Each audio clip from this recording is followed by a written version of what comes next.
feeling all this bliss. I can have joy, I can feel. Let it take me there and bliss. Joy, peace, bliss. Joy, peace, bliss. Joy, peace, bliss. Joy, peace, bliss. Joy. Let your thoughts slow down and feel the bliss. Peace. Relax your body and feel all of this bliss. Joy, peace, bliss. Joy, peace, bliss. Joy. Relax your body now and feel bliss. Peace. Let each breath take you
open to the joy, I'm open to the peace, and feeling all this bliss. I can have joy, I can feel. Let it take me there and bliss. Joy, peace, bliss. Joy, peace, bliss. Joy, peace, bliss. Joy, peace, bliss. Joy. Let your thoughts slow down and feel the bliss. Peace. Relax your body and feel all of this bliss. Joy, peace, bliss. Joy, peace, bliss. Joy. Relax your body now and feel bliss. Peace. Let each breath take you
Hello and happy Sunday, beautiful people. It is so wonderful to be here with each of you on this Sunday morning as we gather together to celebrate the magnificence and significance of the power and presence of God flowing in, through, and as us.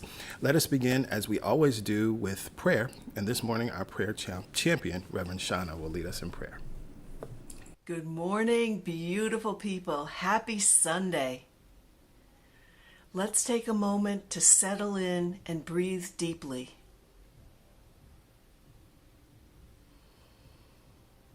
God is all around us. God is the infinite mind. God is the universe. God is the consciousness in and through everything. God is power. God is wisdom. God is compassion.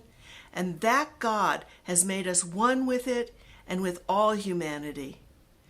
God is at the highest mountain, God is in the deepest oceans, God is within each seed, and God is the one breathing and moving us.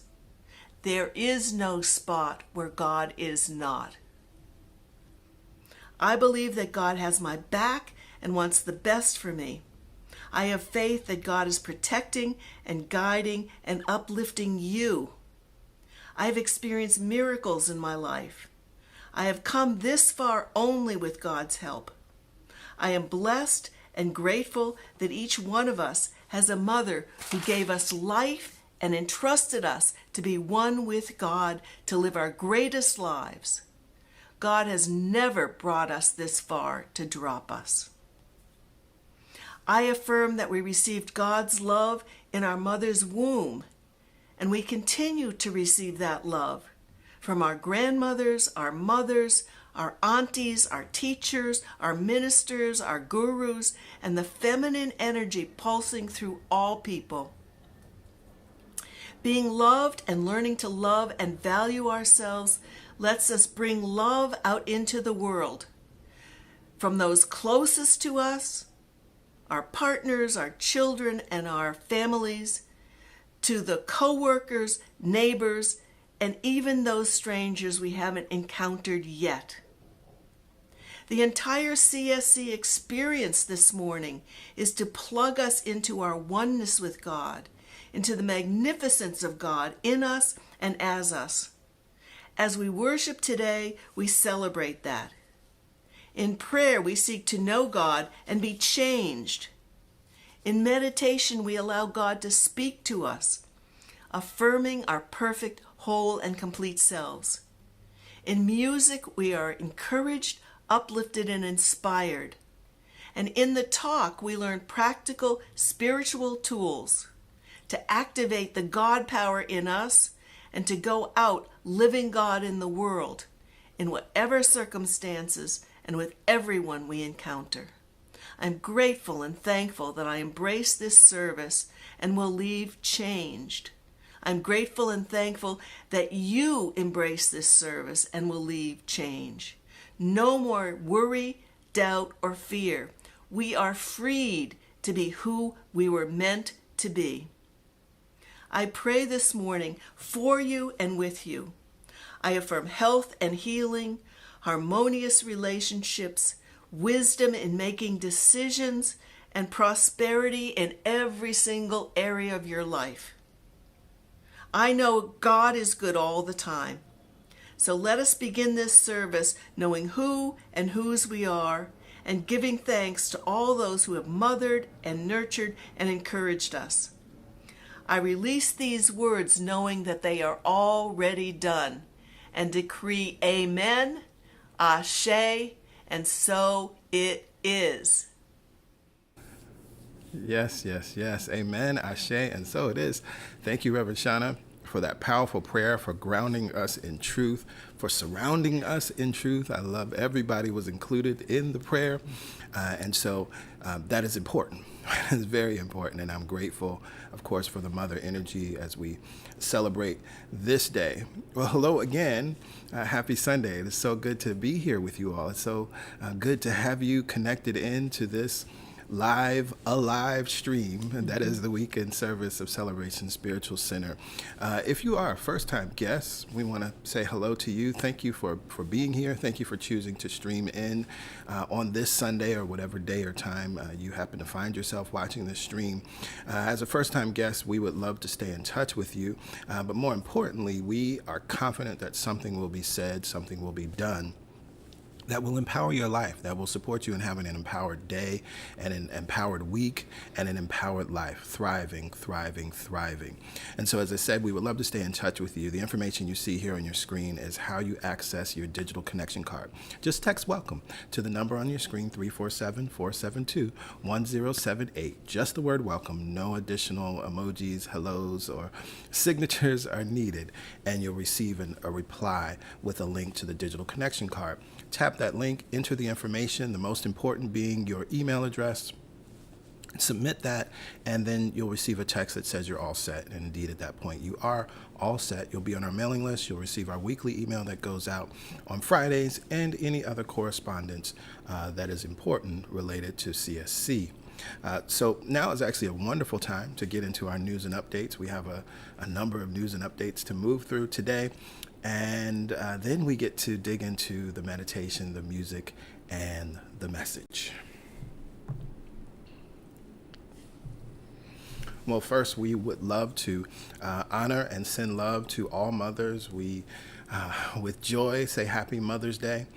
We also hold space and hold each and every one of you in our hearts who maybe feeling some joy in the memory, but also feeling some grief, also feeling some sadness.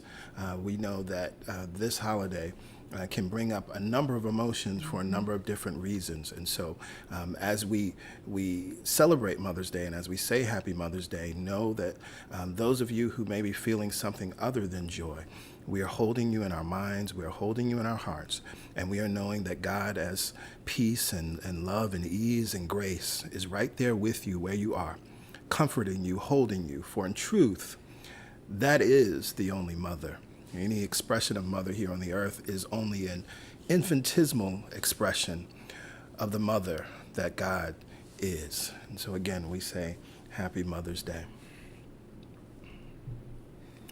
We are also in the month of May, which means this is Mental Health Awareness Month, and we are being deliberate in bringing awareness and bringing our hearts and minds to the reality that we all need to be mindful of our mental health and being mindful and recognizing that we have the power to thrive together, supporting each other. We have the opportunity to end the stigma around mental health. And so in that spirit, we want to share some information that has been shared with us through the NYC Well program, because we can talk a lot about mental health, but it's important that we all know what we mean when we say that. Mm-hmm.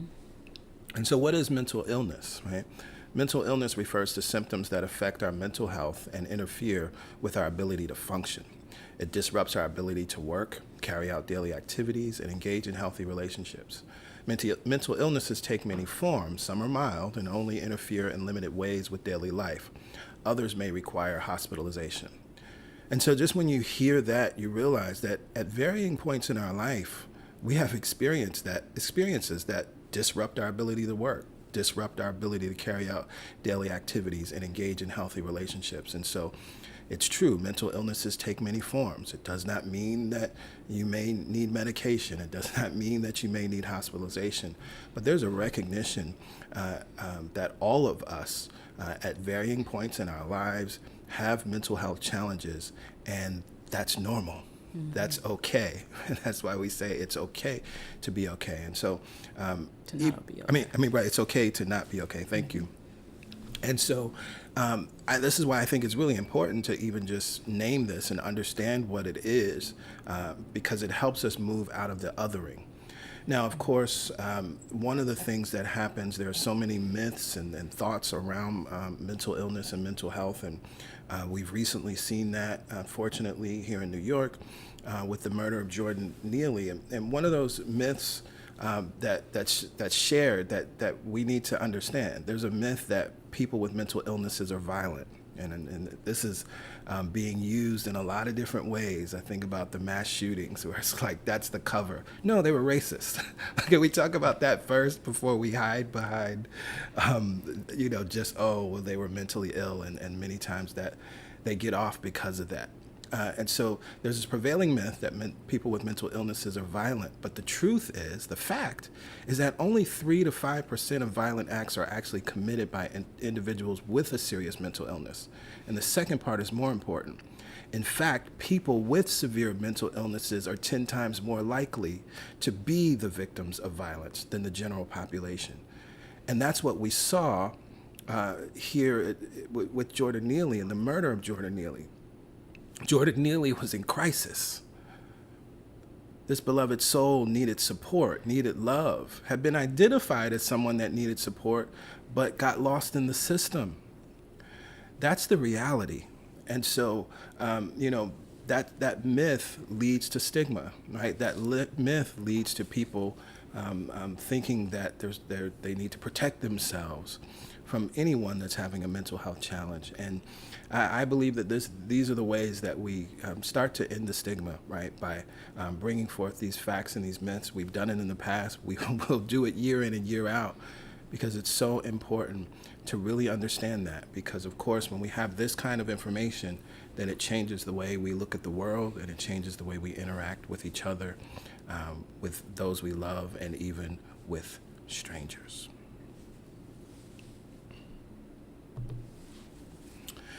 At the end of this month, we will be honoring Memorial Day, which is a time to honor those who have given their lives in military service to this country. And in honor of that holiday weekend, CSC will be closed, so we will not be streaming live at the end of this month. And we trust that each and every one of you will honor the weekend, enjoy the weekend in whichever way feels good to you. We are a church that believes in prayer. Yes, yes. We gather together every Wednesday morning at 7 a.m. Eastern Standard Time for the Momentum Prayer Call. This is a wonderful opportunity to continue the momentum that we co-create here on Sundays, and it is also a way to start the momentum with intention on your Wednesday morning as you go about your day or as you get ready for your day. It's very easy to join us. You see the phone number and the access code. Just call in before 7 a.m. and wait, and we share a reading and we pray. There's also the opportunity to join via the web if you'd like. You see that information there. Additionally, we record each prayer. So the most recent prayer is always available via the playback number there on your screen. For those of you who are on our mailing list or contemplating joining our mailing list, all of this information is shared in the weekly email every Friday, so you'll have quick and convenient access to it. Again, the playback number, call that number, enter the code, and wait, and you can access that prayer 24/7. Now, if you have a prayer request, we encourage you to send in that prayer request to prayerchampions@celebrationsc.org.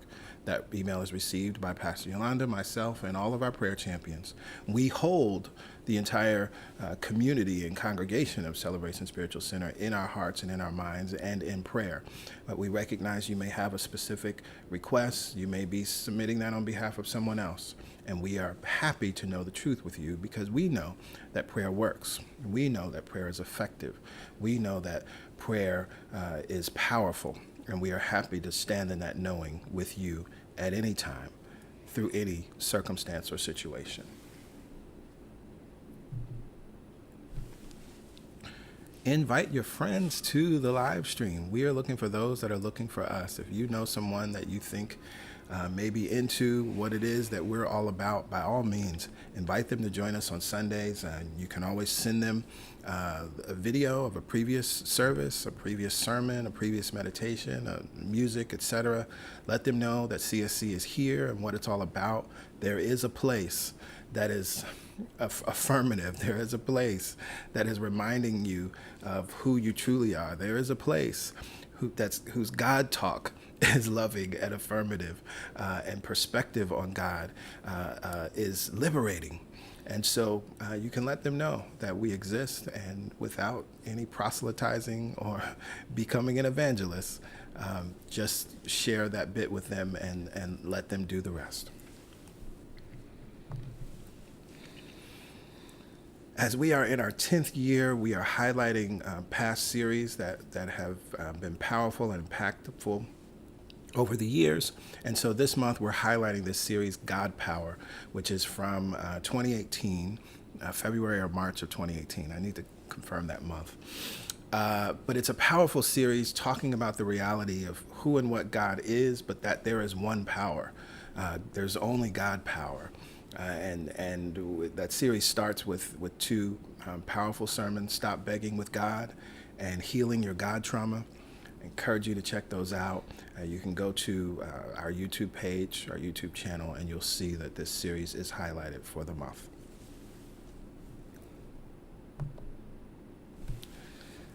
This is exciting. We have new designs in our shop. You can go to our Spreadshirt store and grab the God Looks Good as Me t-shirts. I know this is something that folks have been asking for, and it's wonderful to have these in the store. I look forward to many of you rocking these for the summer.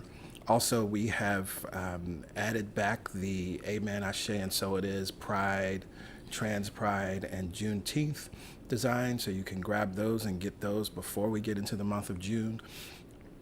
But yeah, I'm looking for. I haven't got mine yet, but I'm looking forward to rocking my t-shirt. Get both colors. Yeah, I'm gonna get both colors. Yeah. So please, by all means, grab the shirt. It can be a wonderful gift idea. There's also other options, mugs and all that good stuff. But we're happy to have this new design in the store. And that concludes our announcements, news, and updates for today, which means we have the opportunity to go within, and we will be led in the meditation experience with Pastor Yolanda. Yes. It is time for meditation. It is time to experience God for ourselves. This month's affirmative thought is, I am spirit and I am free. And I want to thank all the people that reached out to say that this affirmative thought met them right where they were last week when we began our month series, our month's meditation experience. And so thank you very much for letting me know that it touched you right where you were, because it touched me right where I was, and right where we can be. In our human experience, we forget that we are spirit. In our human experience, sometimes the burden of whatever we carry feels too much. And we need to be reminded that we are spirit, spiritual beings having a human experience. And where we are is okay, and where we are is loved, and where we are, we can surrender that burden and allow the spirit that animates this body to take center stage.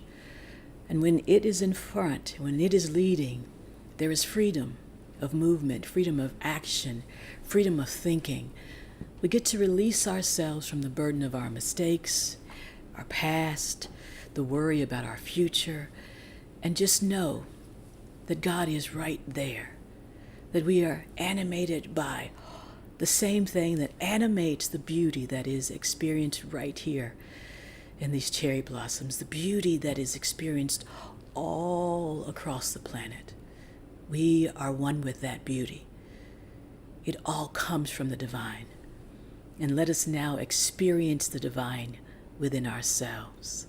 So, go ahead and let's prepare for this inward journey. Let's prepare to do more than just talk about the talk. Let's be prepared to experience God. It's always available. In preparation, let's look around the room and notice where we are. But wherever we are seated upright, in a chair, on our bed, on our sofa. And that's also the gift, that we can be home, and we can be safe, and we can experience God in this moment. As we now know that we are safe, seated upright, aligning the ears over the shoulders, shoulders over hips, creating a nice long line of energy, making it nice and comfortable as the vertebrae stack on top of one another. as they were designed to do. Find your comfort place. Find your safe space. Plant the palms on the tops of the thighs and allow the eyelids to gently close. That easy act, that almost automatic act of closing the eyelids takes us to the beginning threshold of the inward journey. And let's just notice ourselves from the inside. And maybe that self doesn't feel exactly okay today, and that's okay. But there is something deeper that we are headed in the direction of, that we will allow to consume us today. For we are spirit, and we are free. Just notice the breath, and be in gratitude for the breath.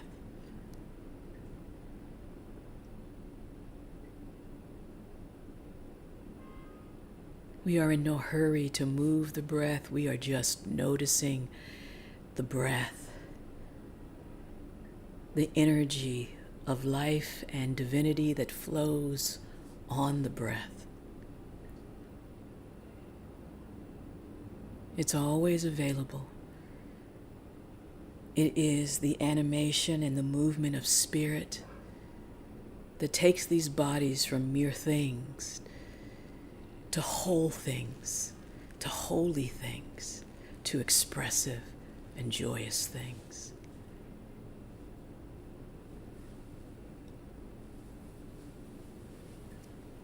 Beautiful, everyone. And now let's take conscious control, for it is our ability to choose what we think and also to choose how we breathe that lets us know we are more than our bodies. We are spirit, and we are free. Together, let's drop our awareness and our breath deep into the low belly. And on a count of 4, let's inhale, and as we do, expand the low belly. Inhale and expand.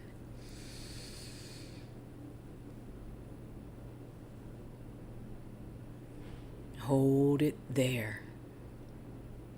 Count of 4. And now release whatever burden that you carry. On the exhale, sigh it out. Count to 4.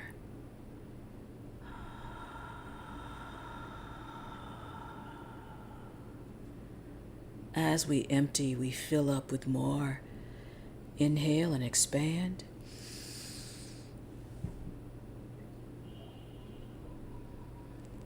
Hold it there.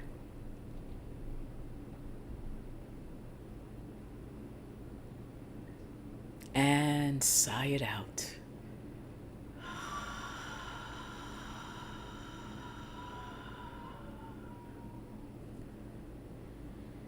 And moving the breath in through the low belly, up through the rib cage, expanding again, sides and front and back. Hold it there.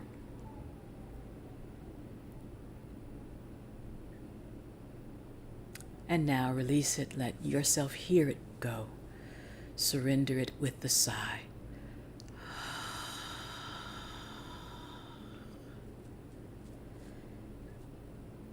In through the low belly, and find a new place that you didn't feel the breath before as you expand the sides and the front and the back. As we create more space, new space for the breath, hold it there.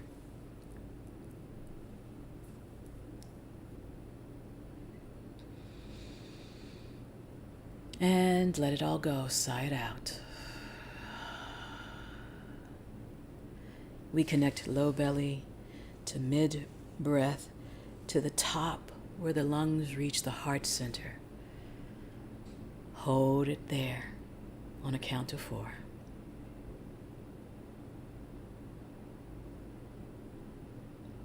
And sigh it out, releasing without collapsing the body, Just letting the breath leave the body. Inhale again through the nose. Hold it there. And sigh it out. Emptying beyond where you thought there is breath, releasing all of that stale air and energy. And now making room as the breath returns in through the nose. Let's take a few rounds of deep, full breath in and out through the nose. And let's slow it down even further. Count of 6. On your own rhythm and your own time, in and out through the nose with the lips closed. Follow the path of breath in through the nostrils, circulating as we hold, and releasing slightly warmer on the exhale through the nose. Just observe and be in gratitude for the path of breath, for the movement of spirit, and for the freedom of both.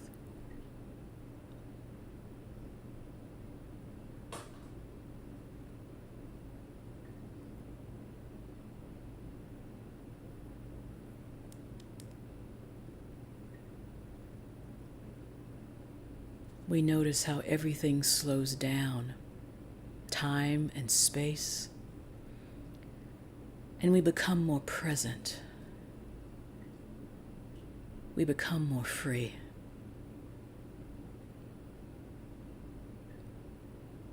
Beautiful, everyone. Let's take that breath, that freedom of expression, and that spirit animating these bodies, and move that awareness into our feet. Wherever our feet have taken us this week, there may be some tension, some holding on. We send the breath there, and we relax the feet. As the toes make contact with the earth, we send the energy from the soles of the feet into Mother Earth. And we are grateful to know that we are grounded and connected. We continue to breathe, and we continue to feel the energy flow across the ankles. Relax the ankles. Energy flows across the shins and the calves. Relax the shins and the calves.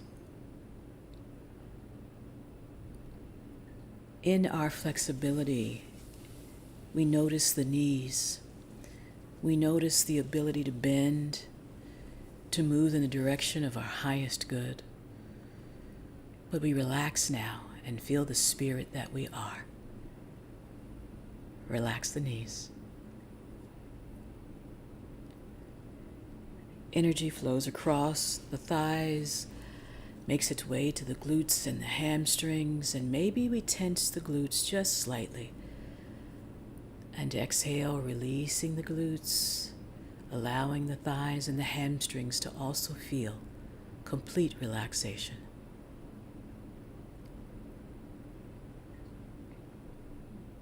Energy gathered at the base of our spine is available to make its way. That Kundalini rises.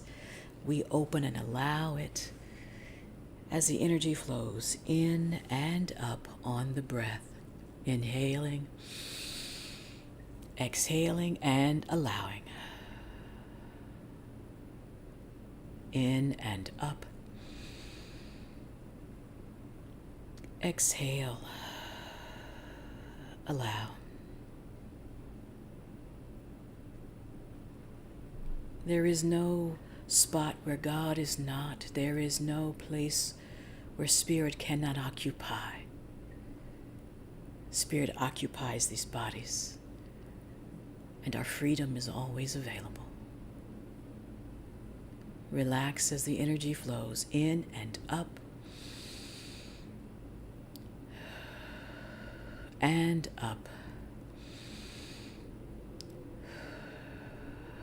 And out the crown of our heads. As we are grounded to Mother Earth and we are elevated to our highest knowing. Allow this energy that is gathered above us all to connect us all, to send love to our mothers and mother figures, to the ancestors that occupy the feminine energy. We allow it all. We welcome it all.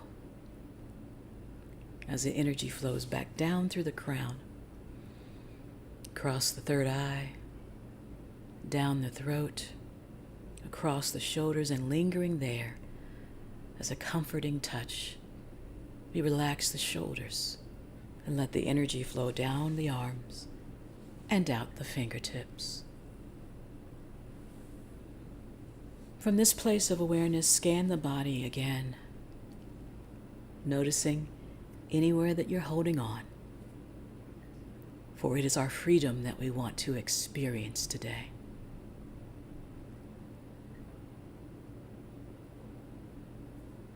Release what needs to be released and turn the palms up if you need more. Turn the palms down to ground. As we prepare for our silent time, affirm for yourself, I am spirit and I am free.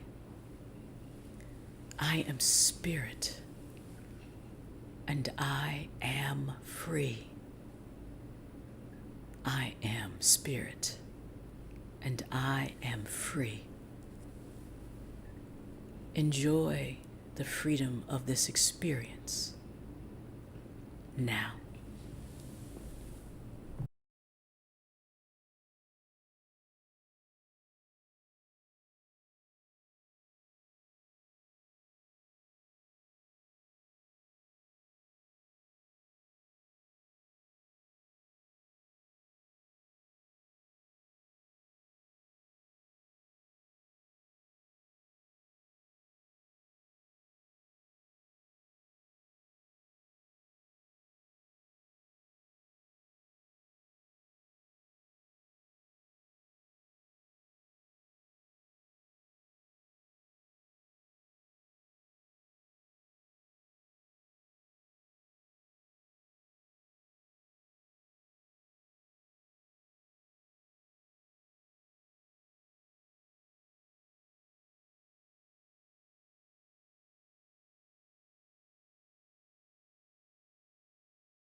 With our eyes still closed, we sense our spiritual importance.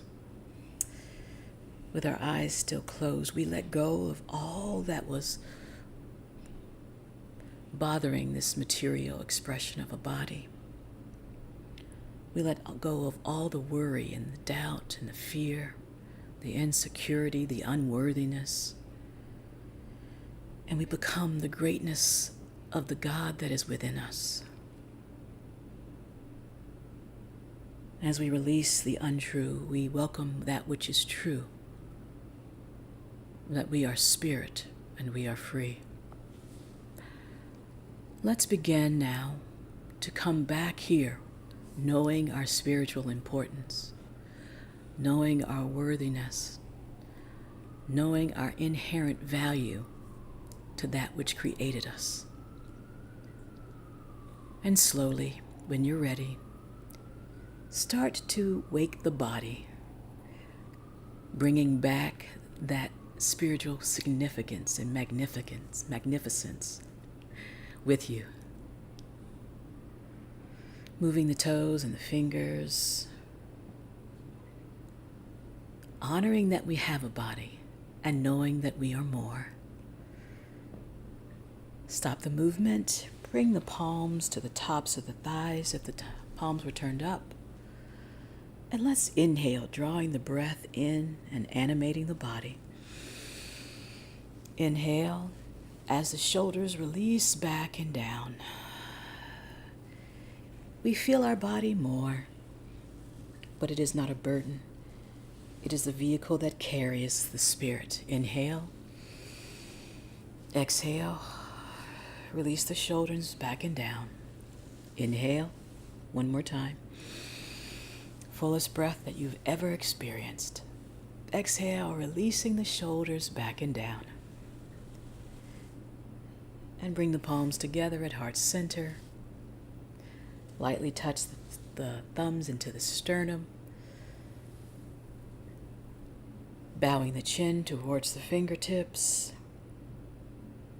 And pausing to notice the opening in the neck and the base of the spine, that energy still flowing. We bring this spiritual awareness back with us. Slowly allow the eyelids to open. Nice, soft gaze. No strain on the eyes. No strain on this experience. Inhale. Raise the chin. With a relaxed gaze, release the breath. Namaste.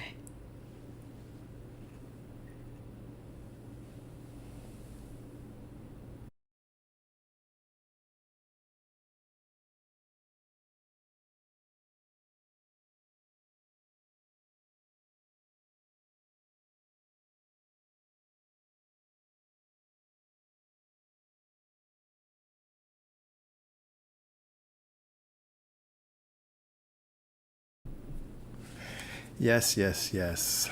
Namaste. Thank you, P.Y. You're welcome. Powerful as always. We are connected. We are dropped in.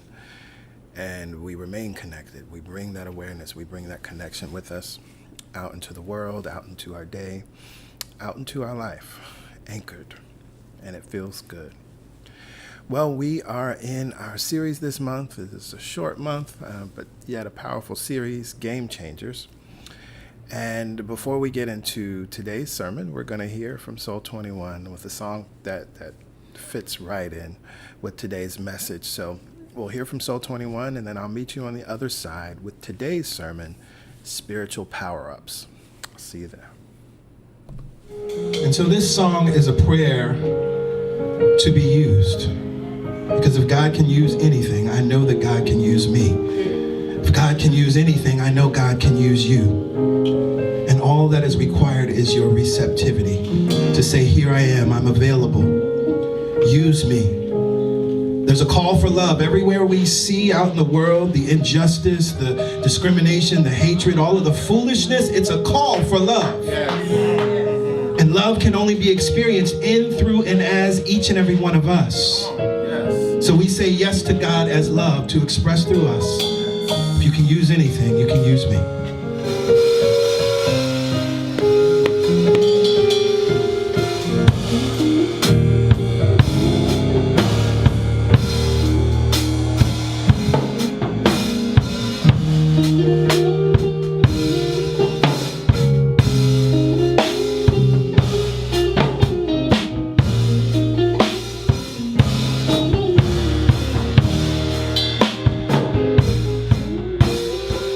If you can use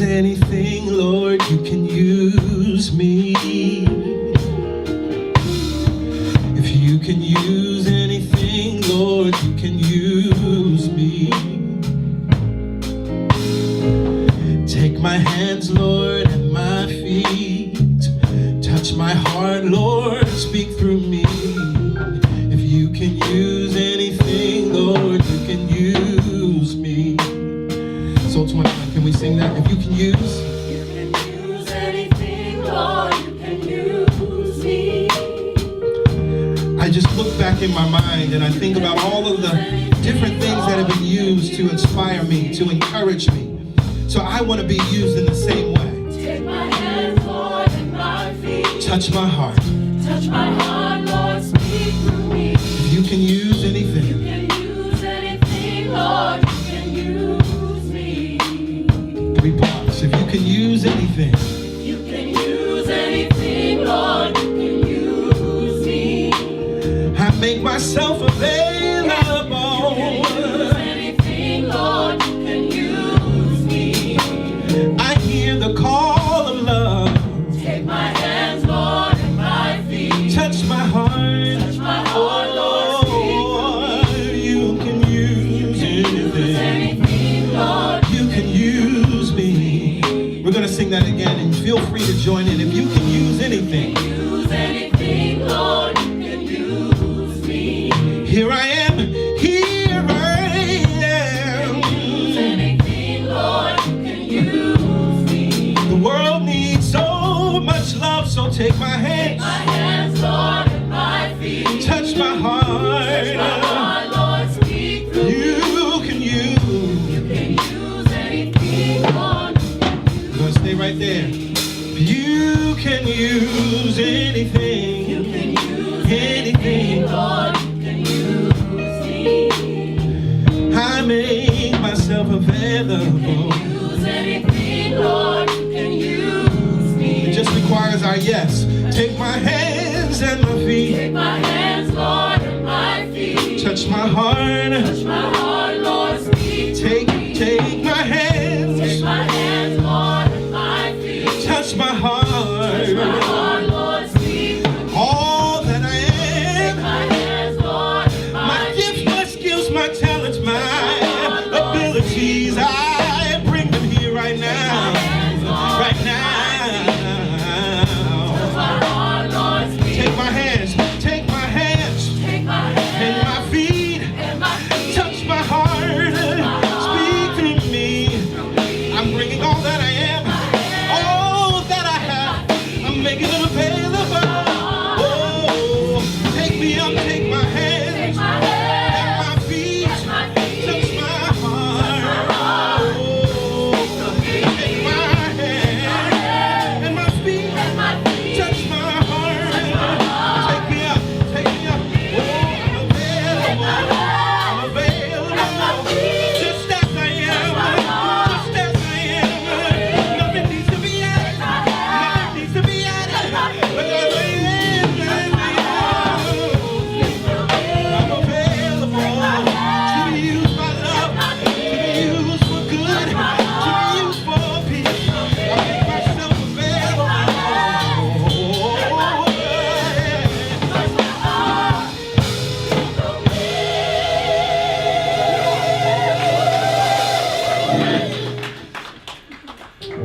You can use. Anything, Lord, you can use me. If you can use. You can use anything, Lord, you can use me. I invite you to just consider all of the things, all of the anythings that have been used in your life, all of the anythings that have spoken to you, all of the anythings that have encouraged you. Lord, you can use. You can be used in the very same way, in the very same way, in the very same way. Yeah. When you see what's going on in this world, and when it causes you dismay, when it causes you not to feel good, that's the call within you. The call for you as you are right now. Nothing needs to be added. But as you are right now, life is seeking to express through you, to be good through you, to be love through you, to be peace through you, to be a loving word through you, to be an encouraging word through you, to be a demonstration, to be a lighthouse, pointing someone to the way that they too can be healed, that they too can be successful, that they too can change their lives, that they too can change their minds. Anything, yeah. Oh.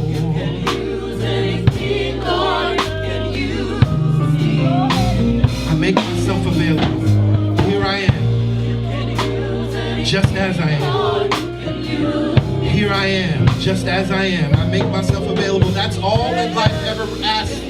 That's the only requirement. It's for you to bring yourself as you are and say, use me. If you can use anything, you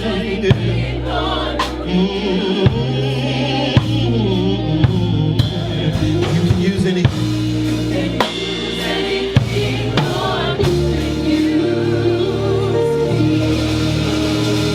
So it is. So it is. So it is. Thank you, God.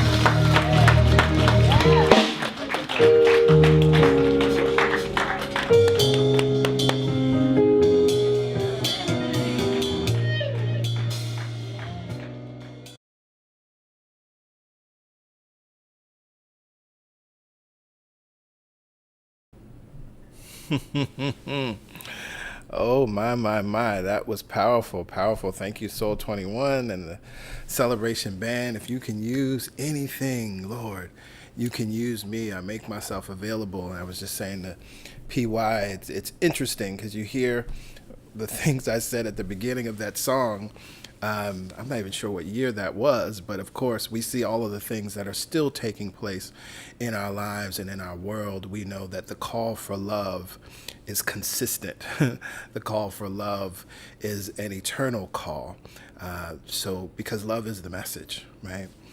And so I'm grateful and thankful for the vibration of that song and the reminder of that song. Well, hello again. Happy Sunday. Good morning, good afternoon, good evening. Wherever you are, I know that there is something good happening, and we gather together in that consciousness.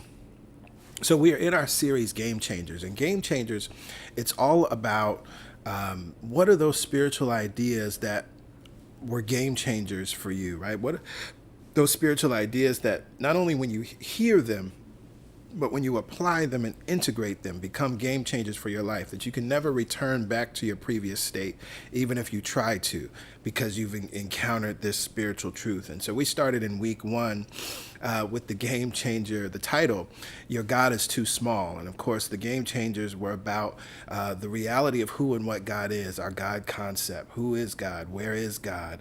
That God dwells within us. And if God dwells within us, and it is the I am that I am, then we're never pointing outside of ourselves, looking outside of ourselves. We're never, as I said last week, making deals with God. You wouldn't make deals with something that's outside of you. You would simply be in union, communion, and community with it, knowing that it is operating in, through, and as you. Powerful message last week. I encourage you to check that out if you haven't already checked it out. But we're going to move forward. And as we move forward, what I thought about for this next set of game changers, I thought about video games. And I thought about the fact that video games have always had power-ups, something that allows the character that you are to get better, right? To develop abilities. Sometimes they're time-based abilities. Sometimes they can last as long as you don't run into the enemy. I'm thinking about, the original Super Mario Brothers, right? And so you get the mushroom that makes Mario big, right? And then you get the flower, and now Mario can shoot fireballs, right? But there's also the star, which makes Mario invincible for a period of time. There's also the green mushroom, which is a one-up. It gives you another life. And so we recognize that power-ups are wonderful, power-ups are necessary, and they're what allow you to move through the game with great skill and to get through things that otherwise would be difficult if you were in your original state. And so when I thought about the power-ups in video games, I think that the game changers that I want to share with you today are like spiritual power-ups. Now, here at CSC, you've heard Pastor Yolanda and I say many times that CSC teaches stage 3 and stage 4 living. And what does that mean? Well, we're referring to the stages of spiritual consciousness, which are taught by Reverend Michael Beckwith, that are part of his teaching on the life visioning process. And of course, his work there, I think, is a benefit to the planet and has expanded our wisdom and knowledge. And it's something that has absolutely grounded my understanding and part of who I am as a minister and as a teacher. And so in the 4 stages of spiritual consciousness, stage 3 and stage 4, stage 3 is the through me stage and stage 4 is the as me stage. Okay. And of course, like I said, many of you, if you've been with us a while, you can quote those, right? And the through me stage is likened to the words of Jesus, where we read, "It is not I, but the Father within that does the works or doeth the works." And the as me stage can be likened to just living in an awareness of I am one with God, that there's no longer a sense of separation between you and the divine. And it's a very powerful, mystical state of being. And so understanding, embracing, and integrating stage 3 and 4 of spiritual consciousness, to me, are like power-ups. Now, you may have also heard me say this, and I actually referenced it in last month's sermon, and I said we're gonna get back to this. I wanted to delve with it a little more. There's a spiritual truth that I love to share in this way. Life is not happening to you. Life is not happening for you. Life is happening through you. And I think that in some ways, if you hear that, if you're hearing it for the first time, that may sound controversial, particularly because life is happening for you has been taught and is taught as something that's good and beneficial. We're going to talk about the benefits, but we're going to also talk about why I say that life is not happening for you, but it is actually happening through you. And I believe that this is a game changer. Not only is it a game changer, but the 3 aspects here, life is not happening to you, life is not happening for you, life is happening through you, are actually spiritual power-ups. So let's deal with this first power-up. Life is not happening to you. If you believe and live from a standpoint that life is happening to you, or God is happening to you, or the universe is happening to you, or some other deities are moving you on this chessboard, you have no power and you have no agency in your life. You're living life as a spectator and not a participant. This is then what we would refer to as a victim stage. And now that we have this language in the collective lexicon, it's pop culture, right? Oh, you're being a victim. Or, oh, I don't want to be a victim. Or, I'm not going to say, right? You hear that all the time. And right, people want to avoid being victims without fully understanding what this is talking about. And so I want to give us some other words to think about, because when I say that life is not happening to you, if we think of the word victim and think of some synonyms, what we're talking about is easy target, easy prey, everybody's fool, a sitting duck, or the fall guy, right? And so when I say that life is not happening to you, what I'm saying is that you are not a fool. You're not everybody's fool. You're not the fall guy. The joke is not on you. You are not easy prey to the winds and waves of life, of the tough, bad, and difficult things that can happen in life. And that's good news for someone who has been living in that way, that just sees themselves as a target, right? That sees themselves as easy prey, that sees themselves as everybody's fool or a sitting duck. Now, as I say that, I want to insert a moment of spiritual maturity.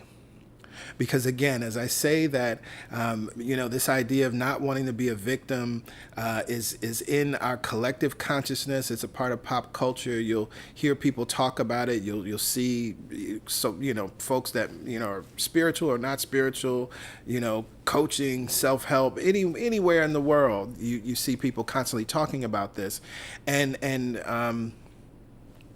really othering the so-called victims, othering the so-called sitting ducks. So first, as we insert a moment of spiritual maturity, first I want to say that we must first understand this idea of life is not happening to you on an individual, personal level, as in your own life.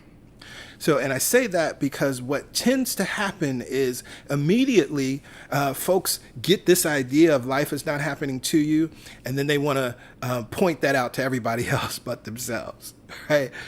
Also, folks get this idea of life is not happening to you, and they immediately want to go to the worst horrors in the world.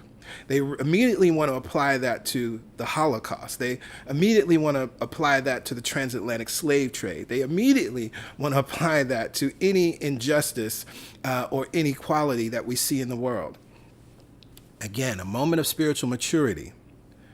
The first thing we must do is understand this on an individual, personal level before we could ever possibly, and you still might not, understand it, how it's playing out in someone else's life, and even more so, how it's playing out on a society level, on a community level, on a global level.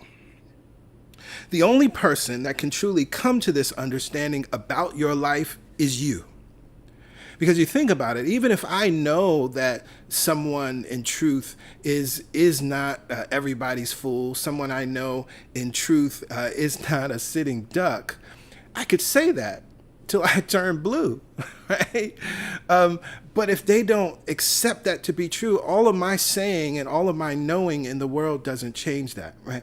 And so this is why it's very important that recognizing that each of us must come to this understanding for ourselves in our own lives. So what does that mean? We should keep our mouths off of other people's lives. Now, naming this stage also should not absolve us from the love, kindness, empathy, and compassion that we must give ourselves when we come to the recognition that we've been believing that we were everybody's fool. When we come to the recognition that we believed that we were just a sitting duck and life was going to take us out. When we were believing that we were easy prey. Right? And then as we're able to give that love, kindness, empathy, care, and concern and compassion to ourselves, then and only then are we able to extend it to others. So that's why then we keep our mouths off of other people's lives. So what's interesting about this idea is and we're going to see this through line throughout these spiritual power-ups, is that if you truly come into an awareness of life is not happening to you, and you come into that awareness for yourself, inevitably that requires compassion for self, and inevitably, and I'm talking about, when I say come into an understanding, I'm talking about an integration of it, an embodiment of it. It becomes a part of your identity. Then inevitably you're going to give that same ease, grace, care, compassion, and love to someone else. Again, we're still in our moment of spiritual maturity. So when we say that life is not happening to you, this is not saying that bad things don't happen. That would be delusional. And there are those, unfortunately, that embrace and say that they practice this philosophy of New Thought that try to do that very thing. And of course, then this is where we get into victim shaming and victim blaming. And this is also not saying that the bad things that happen to you are your fault. One of the things I said at the very beginning, I said if we understand that someone who believes that life is life is happening to them, they believe that then unconsciously that they have no power and they have no agency. And they are living as spectators rather than participants in the game of life. And so this is not saying that anything is their fault, but it's a recognition that these things are happening and they think or feel 100% powerless in the experience of it.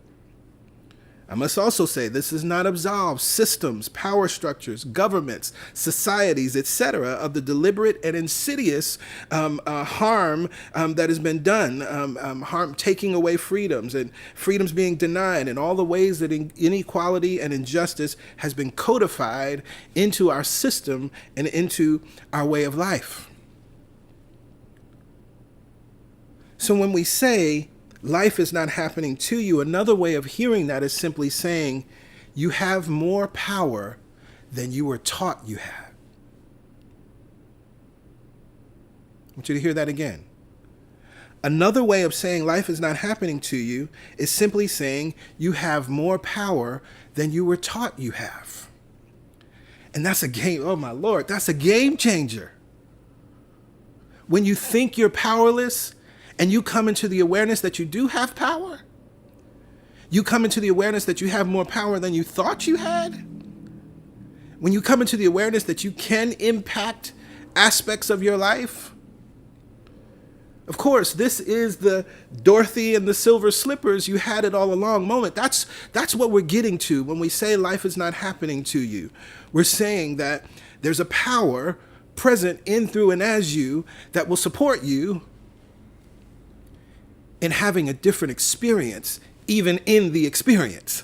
Again, it's not saying that tough times won't happen. It's not saying that pain won't happen. It's not saying that some level of suffering may not happen in this physical body. It's inevitable, right? In this human form, in this time-space reality. But what it is saying is that in the midst of that, there's something that you can know that gives you power and agency to thrive in the midst of that, thrive through it, and rise above it. And so can you feel the absence of judgment there? You have more power than you were taught you have. Can you feel how it leaves room for the reality of systemic injustice and equality in all its form, both past and present? Can you feel how this doesn't blame folk? And so why is this a power-up? It's a power-up because it's like being told that there are power-ups in the game of life. I talked about it, right? Well, imagine playing a video game and you weren't told that you have these things that can give you an extra life, that you weren't told that you have these things that can make you invisible, that you weren't told that you have these things that can give you a fireball to take out an enemy. You weren't told that you have these things that can make you grow taller. You weren't told that you have these things that can help you fly. Weren't told that you have these things that can help you jump higher even for a temporary amount of time. And so life is not happening to you is like being told about all of these power-ups, what they are, what they can do, and also witnessing what others that look just like you have been able to do with those power-ups. I'm reminded in this moment, see, I understand at 46 years of age, why my parents gave my sister and I Black History Month flashcards for Christmas. Because what they were doing was they were telling us about the power-up. See, they knew the reality of the game.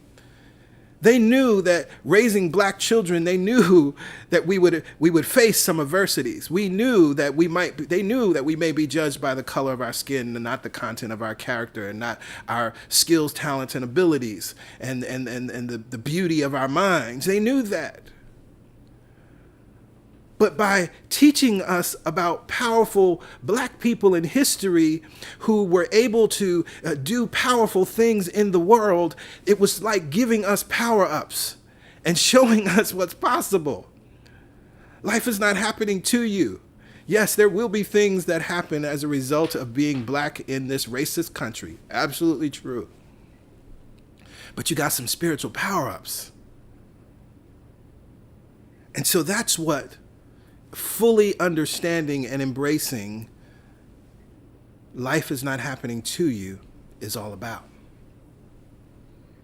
So let's go to the second power up. Life is not happening for you. Do you remember the first time you heard this idea? This idea that life is happening for you? I know for many people, this was a pivotal moment. It's something that was a game changer to hear life is happening for you. I can chime in and say that as I heard that for the first time and began to embrace that in my life, it changed some things, right? It's what supported me in getting off of the sidelines. It's what supported me in no longer being a spectator of life, but being a full-fledged, power-filled participant. It's the thing that moved me out of thinking and believing that I was everybody's fool or that I was an easy target or easy prey. Many people learn this as a way to interact with something that at face value seems unwanted. You may have been taught to ask, how is this happening for me? Rather than asking, why is this happening to me? This is again moving us out of the life is happening to me frame of reference. But as someone who is starting to engage with the reality that they have power-ups, someone that is starting to engage with the reality that they have spiritual power, engage with the reality that they have agency in their life, that they are no longer easy prey or everybody's fool or the fall guy. They were taught to ask the question, how is this happening for me? And again, this has freed many people, including myself, but it also has its limits. So first, let's state the obvious. I hope this is obvious. This is not something that someone should be asking while suffering domestic violence or abuse or being in a toxic situation. But unfortunately, it is being applied in this way by many. Unfortunately, it is even being taught to many to apply it in this way. Let's state the obvious. This is not something that someone should solely ask in lieu of seeking proper medical attention. I mean, we're talking about mental health awareness this month, right? And you're in the moment of crisis or you're experiencing depression, and then you're asking the question, how is this happening for me? No, that is cruel and unusual punishment. And I want to highlight something. Not only is it cruel and unusual punishment, but it's also rooted in superstition. And I want to highlight something that Ernest Holmes writes, something that I don't think gets talked about enough. In Living the Science of Mind, there's a chapter entitled The Doctor, the Psychologist, and the Metaphysician. And Ernest Holmes writes this. It cannot be more specific. In the early days of spiritual therapeutics, it was believed that a practitioner could not successfully treat patients if they were being attended by a physician, or if they were using material methods for relief. Now we know this was based on superstition. So there was a time, and it's still expressed, unfortunately, within many New Thought circles, this idea that you could not use these spiritual tools that we practice, affirmative prayer, meditation, visioning, visualization, you name them, right? But specifically, you couldn't use spiritual mind treatment and affirmative prayer if you were also seeking the attention of a physician or using other material methods. And again, he says, now we know that this was based on superstition. He goes on. There is also an added comfort in the mind of the patient when he knows that he is having proper physical care, proper diet, and the right medical and surgical attention when needed. Their mind is in a more composed state, and this enables the mental practitioner to do effective work. It is easier to work for one whose mental attitude is poised than for one whose thought is distraught. Let us do all that we can to remove superstition, intolerance, and bigotry, which are also the result of ignorance. I love that we have this documented. I love that we have these words from Ernest Holmes because it makes it clear that, and of course, PY and I have been saying this year in and year out, right? It's not an either or. Right? You have your pastors, you have your doctors, you have your spiritual practices, you have your therapists, and it all works together. But here's the other thing that he's saying. We recognize that when you have the comfort, whatever that looks like, physical care, proper diet, right medical and surgical attention when necessary, that actually calms you so that you can then be receptive to plant the spiritual idea that will then support you in having the healing experience that you want. But this idea of life is happening for me when it's misused, and the way that it's misused and the way that it's abused will have somebody only asking that question and like, oh, well, no, this is for me. This is for me. I'm going to figure this out. I'm not a victim of this experience. And so all I have to do is just understand how it's for me and everything will work out. I'm not calling the doctor. I'm not going to a therapist. I'm not taking that Tylenol. Let us do all that we can to remove superstition, intolerance, bigotry, which are the result of ignorance. Interestingly enough, the for me way of thinking has its benefits. Underneath it, as I said earlier, is the recognition of power and agency. It's the beginning stages of it. Underneath it is a desire to not be an easy target or a fall guy in life. But this also represents where we learn to manifest. Life is for me, so I can have anything I want. Life is for me, so I can be anything that I want. Life is for me, so I can do anything that I want. All of this is true, but the spiritually immature practice this without love, without compassion, and without empathy for self and others. This is why we get the disgusting expression of capitalism in the world. I can be anything, I can do anything, I can have anything. The American dream, right? But never stopping to think about how this impacts someone else. Never stopping to think about how the desire to be, do, and have everything has also created deep wells of inequality, has also created systems that the only way one group of people or one country many times can be, do, or have anything is to have sweatshops. Right? To have our goods made somewhere else cheaply and then sold at a much higher percentage. This for me perspective can lead some to think also, this is the unjust use of prosperity teaching or the prosperity gospel, right? The for me perspective can lead some to think that God is for them and not for others, that God is for chosen people and not for others. God is for us who think and act this way and speak and teach this way, but God ain't over there in what they're doing.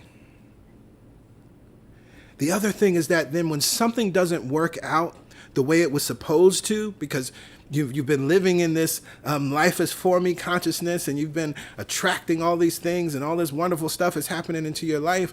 But then something shows up, an illness shows up, something shows up, the transition of a loved one, something shows up with some kind of loss or something that leads to suffering, and or things don't work out the way they did before, and it leads to confusion, it leads to doubt, it leads to shame, and it even leads to delusion. Because if you don't start to live in the shame, guilt, and doubt, then you try to double down on, no, this is for me, no, this is for me, no, this is for me. Meanwhile, many times mentally and other times physically, you're starting to wither away because you won't seek the support that is needed. At the extreme end, this shame and guilt will also be projected out towards others. It's the quintessential expression of bootstrap thinking and bootstrap shaming. You should be able to,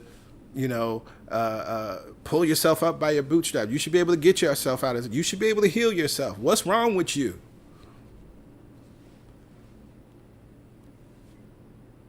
I love what Reverend Daniel Lee Morgan says, that we must pull ourselves up by our consciousness, not our bootstraps. And these spiritual power-ups are mental power-ups, right? It's about an understanding. It's about an embodiment and an integration of these knowings, these truths that then create a new experience in our lives. Life is not happening to you. Life is not happening for you. Life is happening through you. I've read this passage many times. I will probably read it many more times before I leave this planet. When Ernest Holmes writes in The Science of Mind under the heading, Spirit works for us by working through us, this very thing. The thing then works for us by working through us and is us always. It cannot work for us in any other way. It spreads itself over the whole universe and shouts at us from every angle. But it can become power to us only when we recognize it as power. That's why that first part is important about life is not happening to you. And even the game changers of last week, understanding who and what God is and how God works. We have to recognize it as power.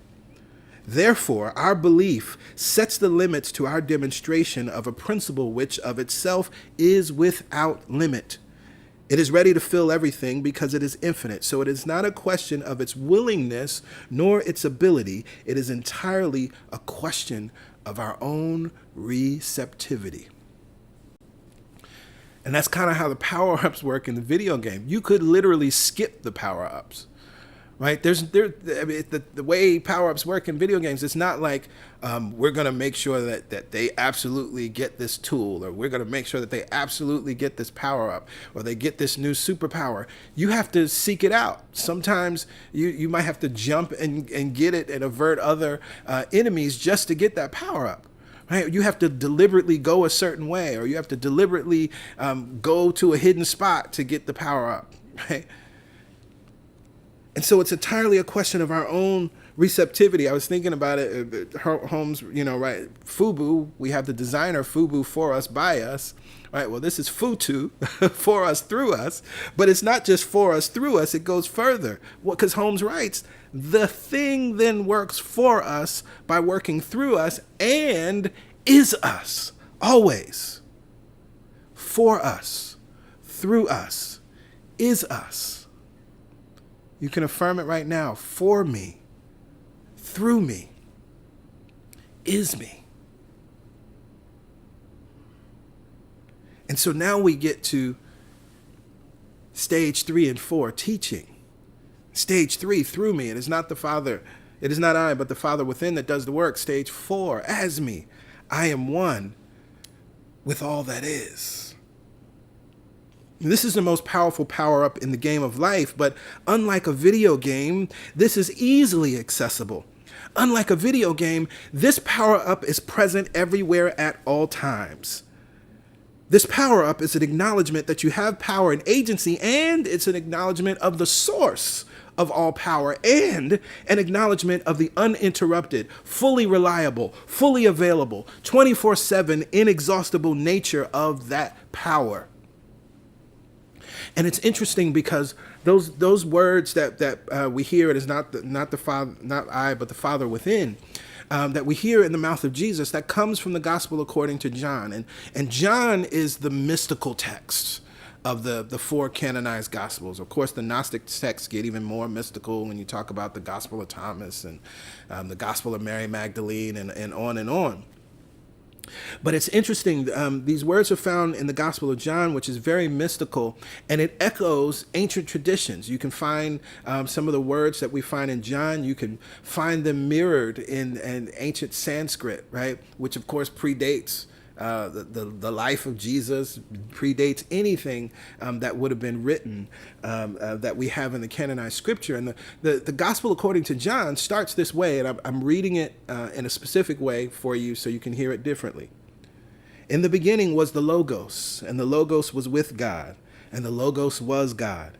It was in the beginning with God. All things were made through it, and without it was not anything made that was made. In it was life, and the life was the light of all people. Now, if you're familiar with that scripture, you're familiar that logos is translated into English as word. In the beginning was the Word, and the Word was God, and the Word was with God. But unfortunately, our English word of word very poorly gives us an indication of what it's all about, because, of course, people think of that and use that word as word, thinking about the scripture. And this is even what is used to support the idea of inerrancy of the scripture, that the word was always there. And so now we have the word here. And then, of course, there's the idea that Jesus alone is the living word, or the sole embodiment of the power of the canonized scriptures. But logos, the Greek idea of logos, first of all, it was pointing to a mystical understanding. It was pointing to an esoteric understanding. And it was used as a clue for those communities that I talked about last month, right? The Essenes and the Therapeutae, those who were the followers of the way. When they heard logos, they knew what was being talked about. Logos is a better definition, is the idea of ideas. It's like the idea of ideas emerging out of the oneness of God, and it's like a word or thought. And I love this because this absolutely parallels Hindu teaching, right? It absolutely parallels even more ancient teachings. It's one of the things that Maharishi Mahesh Yogi teaches about when he talks about how and why transcendental meditation works and what happens when you're dropping into that field. The unified field is the term that's used in transcendental meditation and the teaching. It's talking about the logos, the idea of ideas, the place from which everything emerges. right? And it emerges out of oneness, which means it never exhausts itself. It just comes out of it and yet still remains complete and remains whole. And so it's like a word, it's like a thought, but it's not to say it's the word as we think about the written word or even the spoken word is to diminish what it is.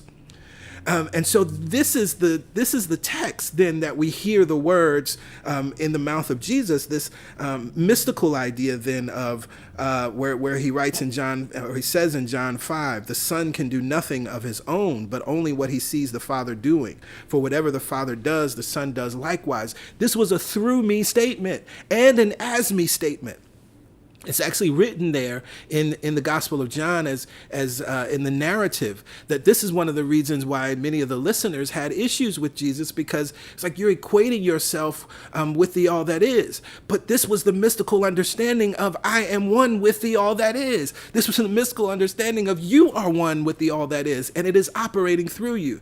Then in John 14, we have a similar thing. The words that I say to you, I do not speak on my own, but the Father who dwells in me does his works. And it's important when you start to make this link, when you understand that the foundation of this text was saying that in the beginning was the idea of ideas, and nothing comes into being except through the idea of the ideas. Not anything that was made that did not come from the idea of ideas. It was life, and the life was the light of all people. In the former translations, you'll read all men. A proper translation would be all people. And we want to be very deliberate and clear about that. So then, if we understand then that stage 3 and 4 living and thinking and being is about tapping into this reality of through me and as me, one of the things that I find interesting about stage 3 and 4 living is that these spiritual power-ups, living in this awareness, naturally bring forth other spiritual qualities that then make life better for all. First for yourself, but then for all. Because once you come into the awareness and the understanding, and this is why we have this in the ministry and the teaching of Jesus of Nazareth, and Jesus the Christ, and so many others, love then becomes an action. Because God is love, right? So love itself, if love is operating through me, if I am one with love, then I begin to act from love. I begin to act as love. I begin to allow love to act in, through, and as me. And love shows up in ways that have never then been expressed before on an individual, community, and societal level. It reminds me of what Dr. Martin Luther King writes in Where Do We Go From Here, when he talks about power and love in a way that we've never heard power and love and justice spoken about before, where he writes power at its best is love implementing the demands of justice. And justice at its best is love correcting everything that stands against love. And so, see, this is why I was specific earlier when we talked about how the victim shaming and the victim blaming, and then also the absolving of the injustices in the world are incorrect, rooted in spiritual immaturity, rooted in ignorance, and highly problematic. Right? We can't just live there. It has a moment. It has a need, right? To get us to understanding that we have power and agency, to get us off of the sidelines and not being a spectator. All of that is true.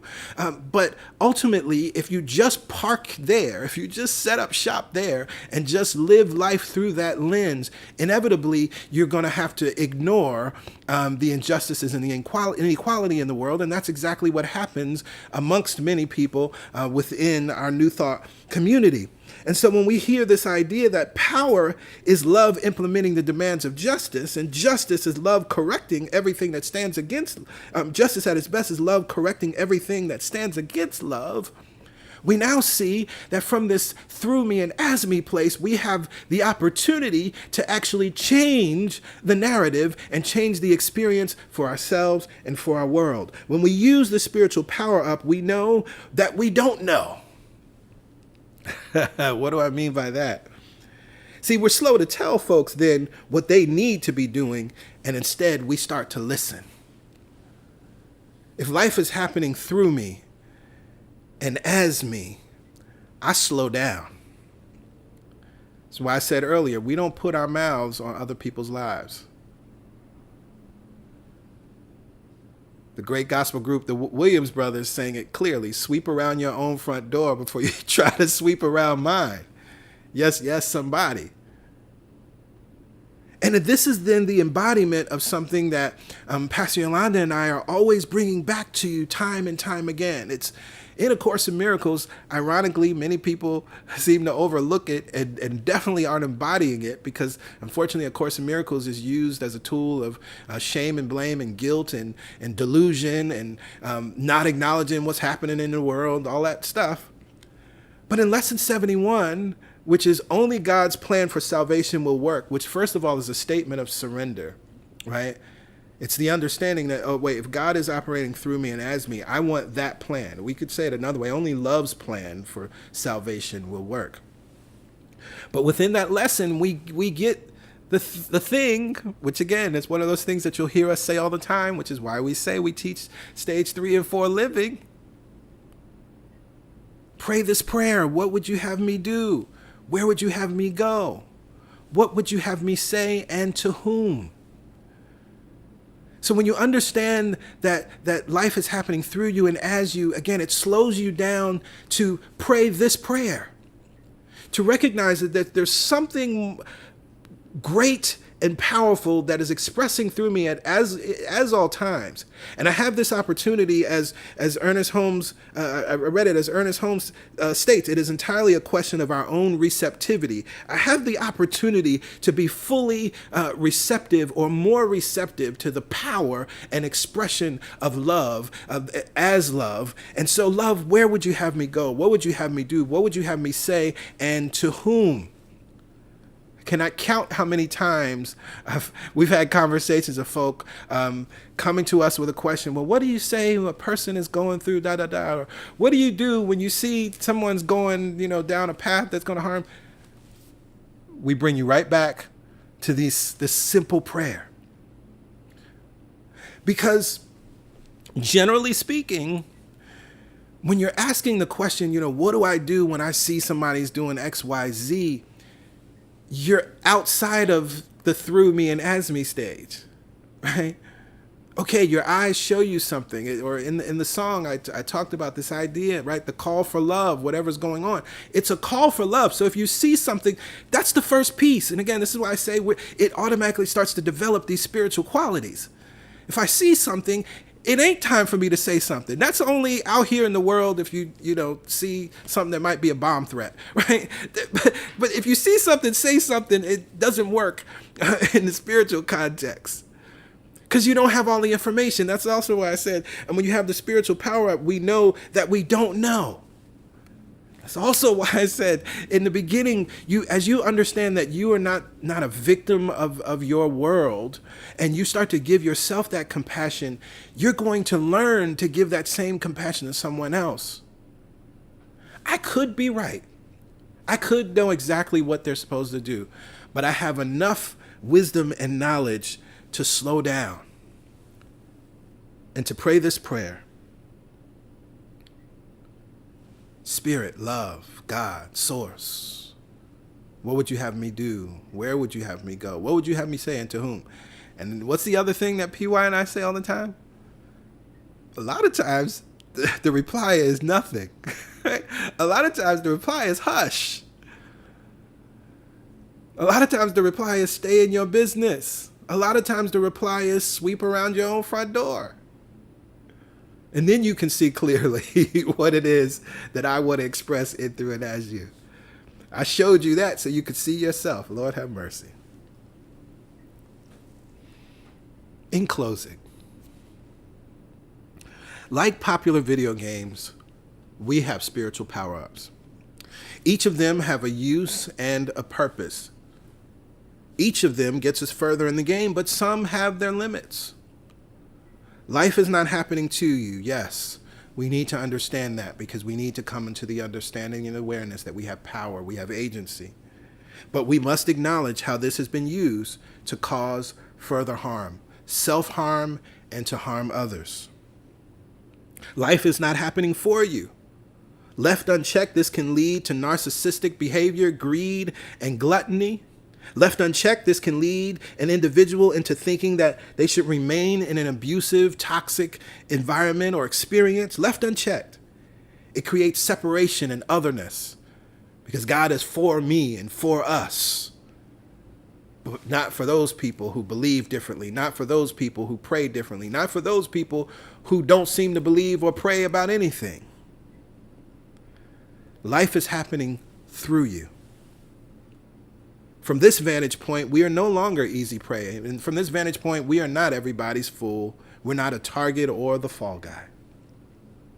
From this vantage point, we have the ultimate support. From this vantage point, we cultivate the spiritual faculties which allow us to impact life for the better at the individual, the community, and the societal level. And I was reminded of the great prayer by St. Francis of Assisi, that prayer, make me an instrument of your peace or of thy peace. Now, from this awareness, understanding as me and through me, as St. Francis of Assisi was asking God to be this through him, understanding the truth is that life is happening through us and for us and as us.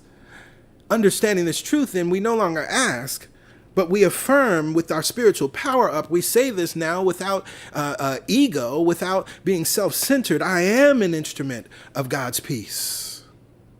Where there is hatred, I am love. Where there is injury, I forgive. Where there is doubt, I am faith. Where there is despair, I am hope. Where there is darkness, I am light. And where there is sadness, I am joy. Unlike St. Francis, we do not ask to be or become these things. We know that we are one with God and all things flow through us. When we surrender and allow, when we pray the miracle worker's prayer, when we sing the song, if you can use anything, Lord, you can use me. We make ourselves available. And as we are living this life, the call for love is constant. Whatever you feel when you see that thing that is uncomfortable, disheartening, heartbreaking, know that it is an opportunity. Spirit within you is seeking to express. Love within you is seeking to express right where you are. Start at your individual level. Get it for yourself. Understand it for yourself fully. Because only then will you be able to hold and have the compassion, empathy, love, and kindness and care and grace that's necessary to then even begin to support someone else. You have spiritual power-ups. They're game changers. Let's use them. And to this truth I say, amen, ashe, and so it is.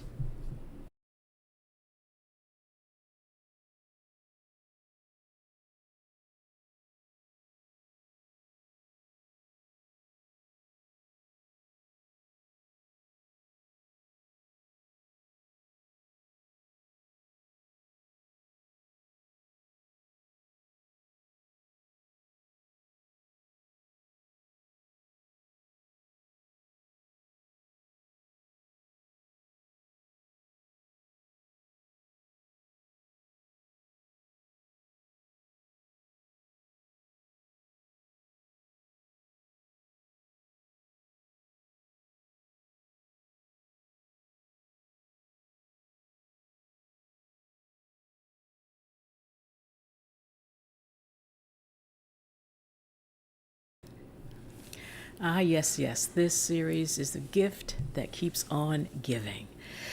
Did you know that you had that much power and ability? Did you know that even in all the power and the ability that you have, there is more, and you can surrender and allow that to come through you?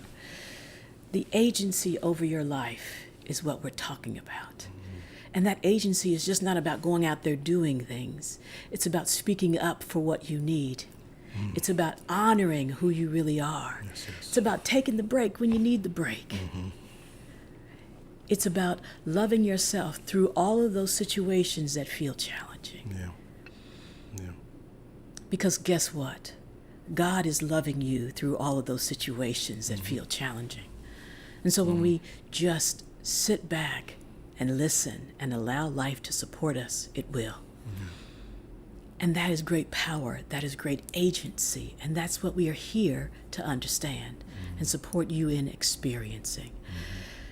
These are some game changers. Yes, They yes. have been in my life and PG's life and so many people's lives. And we hope and we trust that if you haven't quite grasped it all, you'll come back to this message Yeah. and let it sink in a little deeper so that you will not only hear it, but embody it. Absolutely. Thank you, PG. Yes, thank you. Thank you. Well, as you can see, it is time for giving, and this information has been shared throughout the stream. It's very easy to give to CSC. Just go to our website, celbrationsc.org/give, or you can text your dollar amount to 347-744-9500. There's a $10 minimum to text to give. What is most important? That you identify and name and know what your joy number is. And that joy number can change week to week, month to month, year to year. Fine. Know what it is. Know that amount that you can give without hesitation, without any worry, without any fear, without trying to, calculate and figure out where you're going to go without on this end so you can give on the other, all of that kind of stuff. That energy just doesn't work. Because again, what we recognize for so long in so many circles, giving was taught about the amount sometimes, or even, and the amount was about making a sacrifice. Oh, give a large amount, make a sacrifice to God, and God will bless you in the same measure. But it's not about the amount. And this is why the planting metaphor is really just the best, right? Any seed that you plant will grow. But what we recognize is what the seed actually is the consciousness behind it, right? And so if there's fear, if there's shame, if there's guilt, if there's worry behind your giving, no matter what the amount is, then that's really what you're planting, right? And I think that's, one of the things, that's where New Thought is unique in understanding that it's the thought behind the action that creates the action, right? And so when we get our thinking right, it then empowers our actions to then have the experience that we want. Give what feels good. And so when you give what feels good, then you can affirm, as we affirm always, all the money that I use, All the money that I use returns to me multiplied returns to me multiplied in a never-ending cycle in a never-ending cycle of increase and enjoyment. And enjoyment. To that we say amen. Amen. Ashe. Ashe. And so it is. So it is. And so it is. Well, we are at the conclusion of the weekend service today. It has been awesome. I always love to affirm that we will leave here differently than when we came in, and I believe, indeed, we will leave here differently. We will leave here empowered. We will leave here with our heads held high. We will leave here knowing that we have the capacity and capabilities to thrive, and we have the support, physical support, spiritual support, to do that very same thing. We trust that each and every one of you will enjoy your day. To all the moms and grandmas and mother figures out there, we trust that you will enjoy your day and be loved on and supported. Shout out to all of you. And no matter what you have going on today, I hope that everyone will enjoy their day and continue to prepare for the week and have an awesome, empowered week. We love you much, and we look forward to gathering together with you. For those that will be on the Wednesday morning prayer call, we look forward to connecting then. And if we do not connect on Wednesday, then we will all gather together as one family on Sunday for the weekend service. We look forward to it. Y'all be well. Bye for now. Bye for now.